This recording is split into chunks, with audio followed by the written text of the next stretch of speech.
Ahəng Psixoloji Dəstək və İnkişaf İctimai Birliyinin təşkilatçılığı ilə yazıcı publisist Şamil Ənvəroğlunun Yaşanmayan Ömürlər romanı və Məni Sevsən Elə Sev Ki şeirlər kitabının təqdimatı keçirilib. Yaşanmayan Ömürlər romanının təqdimatına toplaşmışıq. Bu roman Qərbi Azərbaycan deportasiyasından başlayaraq Qarabağ savaşı, şəhidlərlə bağlı yazılmış, son illərdə yazılmış deyərdim, ən iri həcmli romanlardan biridir. Və istərdim ki, Azərbaycan cəmiyyəti bu romanı alıb oxusunlar və baxsınlar ki, doğrudan da Azərbaycan bu haqq savaşında zəfərə gələn yolda və zəfərdən sonraki həyatımızda təkcə şəhidlərimizlə, təkcə qazilərimizlə bərabər eyni zamanda şəhid analarının çəkdiyi ağrıları duya bilsinlər və düşünürəm ki, bu əsərin əsas özəlliyi ondan ibarətdir ki, biz bu əsərdə təkcə müharibə faciəsini deyil, Azərbaycan insanının həyatını verməyə çalışmışıq. Hesab edirəm ki, bu hər bir oxucu üçün maraqlı ola biləcək bir əsərdir. Ən əsası kitablaşaq, kitab alaq, kitab oxuyaq və bu hər birimizin inkişafı naminə böyük bir təsəllidir. Tədbirin aparıcısı Vüsalə Əmraslanova qonaqları salamladıqdan sonra dövlət himni səsləndirilib.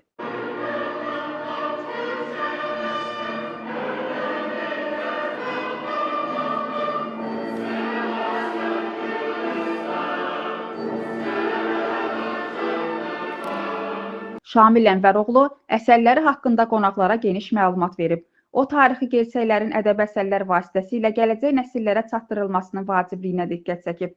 Bildirib ki, Yaşanmayan Ömürlər romanı Qərbi Azərbaycandan deportasiya, Qarabağ müharibəsi və ölməz şəhidlərimizə həsr olunub. Bugün şükürlər olsun ki, biz Qarabağımıza qovuşduq və arzu edirəm ki, gün olsun ki, doğma Qərbi Azərbaycanımıza gedək. Tədbirdə ədəbi tənqidçilər, qiraətçilər, şair publisistlərlə yanaşı şəhid, qazi ailələri, Qərbi Azərbaycan icmasının üzvləri və millət vəkilləri də iştirak ediblər. Ədəbiyyat milli kimliyi təyin edən, milli mentalitetə təsir göstərən mühüm bir vasitədir.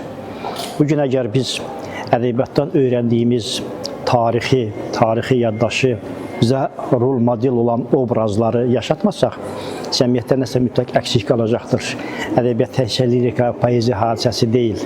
Ona görə də hazırda bugün poeziyanın işığına yığışmışıq. Bugün gənc bir müəllifin Şamil Ənvəroğlunun kitablarından tanış olacağıq və əsərlərin mövzusu maraqlıdır.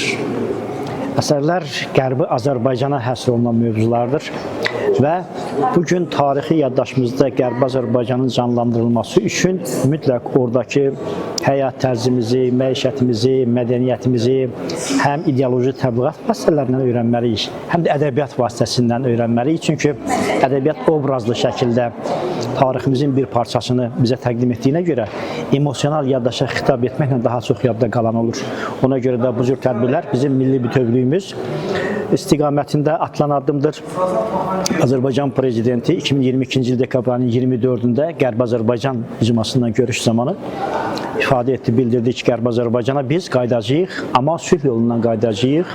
Oradakı əcdadımızdan bizə miras qalan torpaqlara qayıdacağıq, oradakı mədəniyyətimizi yenidən yaşadacağıq. Tədbirdə tanınmış qiraətçilər və şairlər Şamil Ənvəroğlunun şeirlərini səsləndirib, ona yaradıcılıq uğurları arzulayıblar. Bugün çox dəyərli dostum Şamil Ənvəroğlunun kitab təqdimatında iştirak edirəm və bu iştirakdan da qürur duyuram. Məni sevsən elə sev ki, elə kitabın adında olan bu şeiri mən qiraət etmişəm, bir qiraətçi kimi milyonlarla izləyicisi var həmin bu videonun. Şamilə buradan uğurlar arzu edirəm. Şamil ədəbiyyat sahəsində özünə məxsus bir ruhu ilə, qələmi ilə fərqlənir. Ümumiyyətlə, biz şair xalq deyirlər bizə, çoxlu yazarlarımız var, amma Şamilin ruhu tamamən fərqlidir. İllərdir biz dostluq edirik ondan. Dostluq bir yana, ədəbiyyatçı olaraq tamam fərqli yanaşıram onun yazdıqlarına. Yəni, obyektiv olaraq fikrimi söyləyirəm. Şamil çox istedadlı, insanların nəinki ürəyinə, ürəyin iliyinə qədər enə biləcək misralar var. Uğurlar arzu edirəm. Sonda Şamil Ənvəroğlu tədbirə gəldiklərinə görə qonaqlara təşəkkürünü bildirib, onlara imzalı kitablarını təqdim edib.